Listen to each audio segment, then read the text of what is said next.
Ô, Calejão, teve muito ruído aí sobre o CNU, Concurso Nacional Unificado. O governo não bateu cabeça mais uma vez, na minha visão, na minha opinião, bateu cabeça, dizendo que primeiro não ia cancelar, mas depois ia rever essa decisão, até que chegou à conclusão que era melhor adiar o chamado Enem dos concursos, tá? Vai ter um pronunciamento, está rolando o pronunciamento neste exato momento, às 15 horas, com a Esther Dweck, com o Paulo Pimenta. Eles cancelaram por conta das chuvas no Rio Grande do Sul. Seria um evento que acabaria sendo extremamente judicializado, não que não vai ser, tá? Continuará sendo com essa decisão. Mas mostra, ao menos, na minha visão aqui, ô Calejão, sensibilidade por parte do governo. E foi um ruído criado desnecessariamente. Poderia ter sido melhor pensado, o pessoal poderia ter segurado a boquinha ali antes de dar qualquer opinião sobre. Eu acho que a gente está diante, mais uma vez, de uma bateção de cabeça no governo que gera ruído desnecessário para a gestão do terceiro governo do Lula. O que você acha sobre isso daí? Sobre o CNU, uma parada que está sendo falada desde ontem, inclusive, né? Concordo, cara. Para quem não sabe, o CNU é esse concurso nacional unificado que, como o Helder disse, é uma espécie de Enem do funcionalismo público, né? Para a galera que está pleiteando cargos ali no funcionalismo público.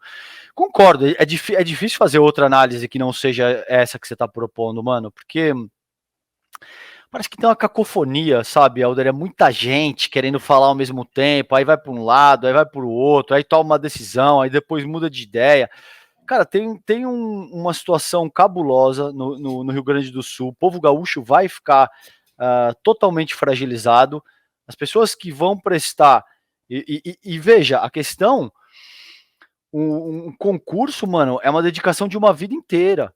Então tem gente que está estudando para essa parada faz anos. Você vai forçar que o cara vá. O cara perdeu tudo, a casa dele, a cidade inteira, alagada, isolada. Ah, não, porque a gente vai manter. Porra, é óbvio que não faz o menor sentido isso. Ah, mas então é muito difícil de trocar. Então tá bom, até vocês tomarem uma decisão, fiquem quietos, mano. Não sai falando uma coisa e depois fala outra e depois fala outra, porque isso não ajuda nada. Quer um exemplo clássico de como essa tua análise é perfeita? A gente teve o ato do 1º de maio, aqui em São Paulo. Eu venho insistindo aqui na Galãs, inclusive, que olha, chamar ato de rua nesse momento é um equívoco total. É topar travar a batalha no campo do adversário. Por quê? Porque a extrema-direita tem um motivo para convocar as ruas. Eles estão vendo a principal liderança deles na iminência de ser preso. Eles estão vendo, eles estão com a derrota de 2022 entalado na garganta, o que proporciona uma dimensão de catarse que necessariamente vai compelir essa galera aí para a rua.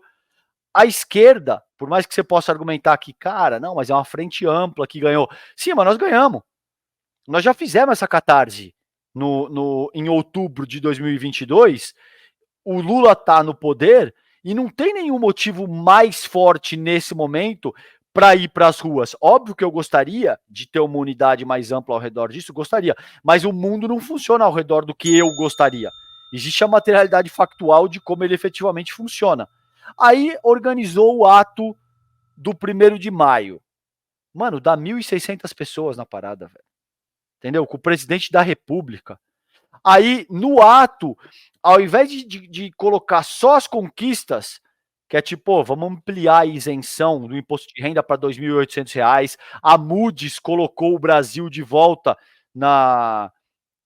no grau, elevou a avaliação do Brasil em termos de grau de risco. Ai, César, mas é uma estrutura capitalista. Eu sei, eu adoraria que o mundo não funcionasse dessa maneira, de novo, mas fazer o quê?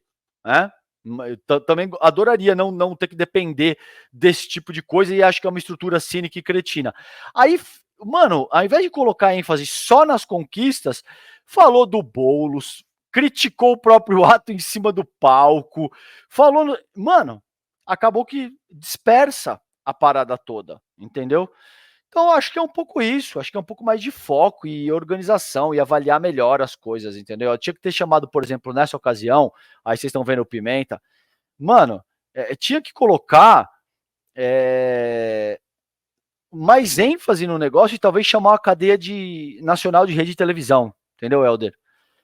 Comunica o povo, o brasileiro inteiro, tem um monte de notícia boa, Maldonado, na seara macroeconômica. Vai aceitar fazer o jogo dos caras justamente na única área que eles ainda estão mais fortes? Isso é um erro, velho.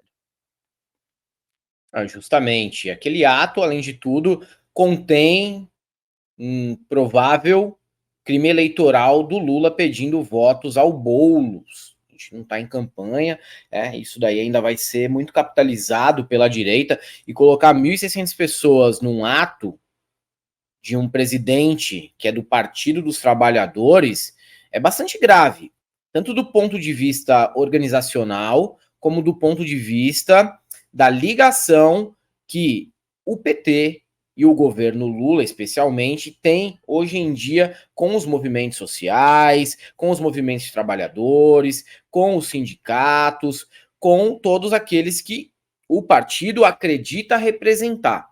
É muito grave o que aconteceu. Ah, mas foi em Itaquera, isso dificultou, pode ter sido a distância. Tá bom, pensasse nisso antes.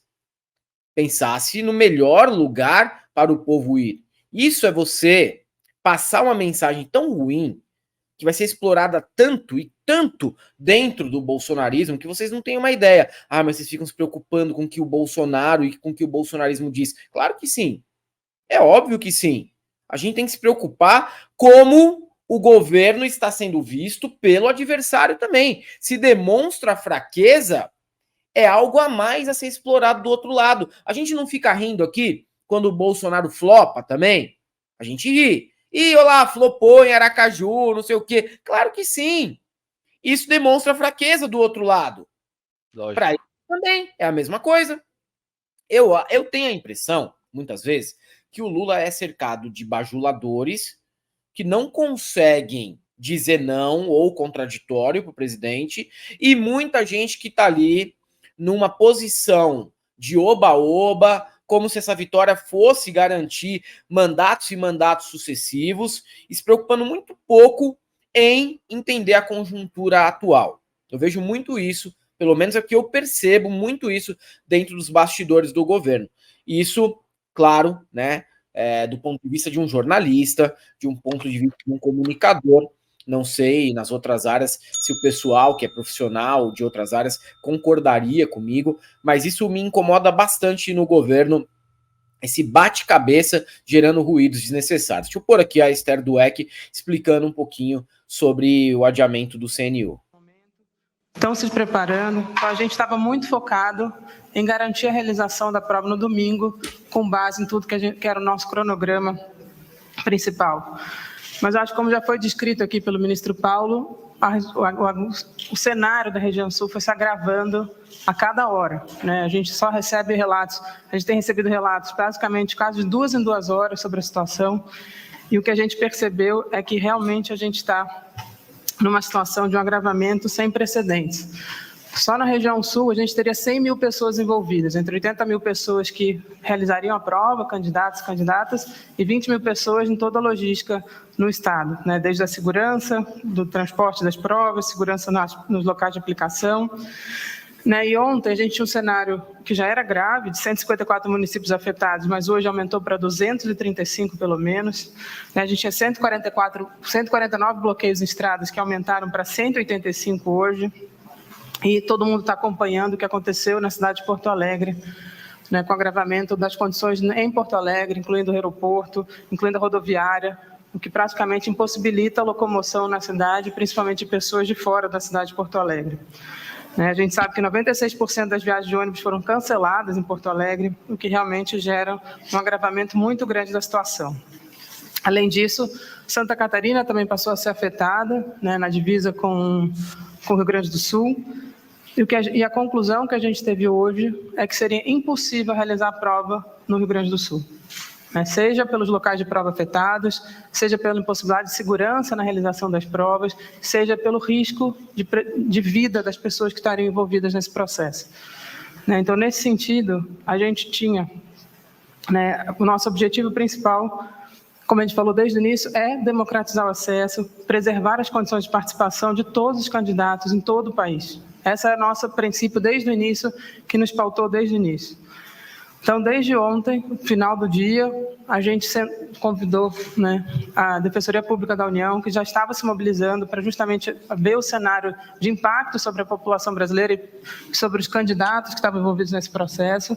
E aqui eu queria agradecer muito a parceria que houve nesse momento entre a Advocacia Geral da União, aqui representada pelo Dr. Marcelo Eugênio Almeida, que é o nosso Procurador-Geral da União. O ministro Messias não está em Brasília hoje, não está nem em Brasília nesse momento, ele estava hoje pela manhã, mas aqui está sendo muito bem representado pelo nosso Procurador-Geral. Queria agradecer ao Defensor Público da União, Leonardo Magalhães, e a Procuradoria-Geral do Estado do Rio Grande do Sul, que esteve com a gente em todo esse processo de decisão que a gente está tomando hoje. A gente fez de forma coletiva uma análise. O Ministério da Gestão, junto com a Advocacia Geral da União, a Defensoria Pública da União e a Procuradoria Geral do Estado, analisamos as condições de realização da prova nesse momento. A gente tem esse cenário, como eu falei de manhã, era de que era impossível realizar no Estado. O governador, desde sempre, nos pedia nos alertou os riscos de realizar no Estado. E a gente ainda achava que poderíamos ter forças federais que pudessem garantir a aplicação, mas realmente, como eu disse, o agravamento da situação inviabilizou completamente. E a gente construiu um acordo justamente para preservar a integridade do concurso para todos os candidatos e toda essa sua concepção democrática desde o início. Foi um trabalho coletivo e a gente chegou à conclusão que a solução mais segura para todos os candidatos, claro que para quem está envolvido numa tragédia, não há dúvida quanto a isso, mas a gente queria reforçar que essa é a solução mais segura para todos os candidatos no Brasil inteiro. É muito importante isso, de fato, o adiamento da prova. Então, essa decisão que foi tomada, a gente vamos assinar um acordo que define isso com todas as razões para quais foi tomada essa decisão, muitas das quais eu já estou aqui adiantando para os senhores e senhoras. E a nossa ideia é que, com o adiamento, a gente vai garantir aos 2.144.000 pessoas inscritas no concurso uma garantia de que todo mundo vai realizar a prova nas mesmas condições. Esse é o nosso ponto pacífico, era o nosso objetivo desde o início, que todo mundo tivesse as mesmas condições para a realização da prova e que a gente vai ter um concurso com resultado jurídico, com respaldo jurídico importante. Esse acordo assinado aqui pela Procuradoria-Geral do Estado, pela Defensoria Pública da União e pela Advocacia Geral da União, nos dá esse respaldo jurídico importante que a gente precisava para tomar essa decisão de adiamento. A gente sabe que todos nós, os candidatos que estamos preparando, que alguns podem já ter começado a se deslocar para as cidades onde iam fazer, e a própria organização do concurso, nós estávamos preparados para realizar a prova nesse domingo. Queria agradecer aqui o secretário José Celso, não sei se está aqui, a diretora Cida e o Alexandre Retamal, que foi o operador logístico de todo o concurso. Eu queria agradecer ao Gabriel Lima, que é da Fundação Cis Gran Rio, e não só eles. A gente teve o apoio da ABIN, estamos tendo apoio da ABIN, da Polícia Federal, da Secretaria Nacional de Segurança Pública, de todo o Ministério da Justiça, da Polícia Rodoviária Federal, da Força Nacional e de todas as áreas de segurança dos estados no Brasil inteiro. Das polícias militares, polícias civis, defesa civil. A gente sempre alertou que a defesa civil era um ponto central nesse processo, porque justamente poderiam acontecer eventos inesperados, mas infelizmente a gente nunca imaginou que teria nessa proporção, nesse ineditismo que foi o que aconteceu. Então, essa decisão de adiamento do concurso, ela justamente busca garantir a integridade dos participantes, inclusive a sua integridade física, nas regiões onde seria impossível o deslocamento, mas é uma integridade em todas as dimensões, preservando a vida das pessoas e também conferindo segurança jurídica ao concurso, que é algo essencial para todo mundo que está prestando o concurso. Então, mais uma vez, eu queria reforçar que essa decisão é para atender a todos os candidatos. Claro que motivada por uma calamidade, claro que muito solidarizada com a situação que está acontecendo no Rio Grande do Sul, todas as vítimas e todas as pessoas que estão impactadas por isso, mas é uma decisão que preserva todos os candidatos e vai garantir segurança jurídica ao todo o concurso. Não temos uma nova data. Eu quero deixar bem claro que A gente, nas próximas semanas, poderá divulgar uma nova data, mas nesse momento, toda a questão logística envolvida com a prova não nos permite hoje dar uma nova data com segurança. Tá aí, Calejon, decisão acertada, né? Até porque se uma pessoa no Rio Grande do Sul, sei lá, na região de Lajeado, em Porto Alegre mesmo, sai de casa para realizar a prova e eventualmente morre, essa morte, ela vai parar nas costas do Lula. É real. Então tem que pesar muito bem a decisão que se toma num momento como esse, porque a situação não tá fácil mesmo não no Rio Grande do Sul, galera. Tá? A infraestrutura do Rio Grande do Sul tá embaixo d'água. Ninguém nem sabe como que vai ficar depois que as águas abaixarem. Ninguém sabe se vai haver estrada, ponte, se vai ter como se locomover entre cidades no Rio Grande do Sul, cidades afetadas. Não dá para manter mesmo, né? Precisa ter uma isonomia também nesse CNU, no Concurso Nacional Unificado. Acredito aí que os ministros, a Esther Dweck, o Paulo Pimenta, eles tomaram a decisão acertada nessa situação, porque é uma situação de calamidade, né? Nunca antes vista no Rio Grande do Sul. Total, e tem toda uma questão sanitária. Eu tô conversando aqui nos grupos do ICL com o Demori tá lá no sul, e tem toda uma questão sanitária que é tenebrosa, claro. Helder, rato, barata, e, mano, você imagina a hora que aquela água baixa, a água subindo, você imagina o que isso não faz em termos de trazer doença, inseto, então assim, óbvio, me parece uma decisão natural até, eu diria, me parece uma decisão óbvia do governo cancelar isso para garantir a isonomia do processo, para garantir que as pessoas que se dedicam a vida inteira para esse processo e são gaúchas não sejam prejudicadas nesse momento, e também me parece, além de muito acertada a decisão, a forma como a Esther Dweck se conduz nesse caso. A gente estava dizendo isso pouco antes de começar a ouvi-la, cara. A necessidade de evitar a cacofonia, de evitar a sobreposição e excesso de coisas. Ela vem a público, ela diz, a questão é essa, os objetivos são esses e esses, a medida que vai ser adotada é essa, a gente ainda não tem uma nova data e a gente vai organizar com base no sentido de preservar os direitos das pessoas que vão prestar o concurso, entende? Então, me parece muito adequado, é isso, entende, gente? Eu sei que muita gente, principalmente no chat, na esquerda, não gosta que a gente faça crítica. Agora, é da natureza do pensamento crítico, do progressismo, criticar. Não dá para ver o governo federal errando e simplesmente, não, eu vou relevar tudo. A gente elogia, a gente critica quando é o caso. Agora fica o elogio. A forma como isso está sendo conduzido, não só a medida que foi adotada, Maldonado, a meu ver, muito acertada, mas a maneira como a própria Esther Dweck se conduz nessa ocasião, com clareza, sem deixar nenhuma ambiguidade, sem fazer aquela cacofonia de falar de um monte de coisa ao mesmo tempo e esclarecendo a questão. Me parece muito bom isso aí. Era necessário essa atitude do governo, esse posicionamento. O que a gente critica aqui não é a decisão está certa, mas a forma como ela foi tomada, de forma atabalhoada, batendo cabeça. Não precisa, é um governo profissional, muito mais profissional do que foi o governo do mito, entendeu?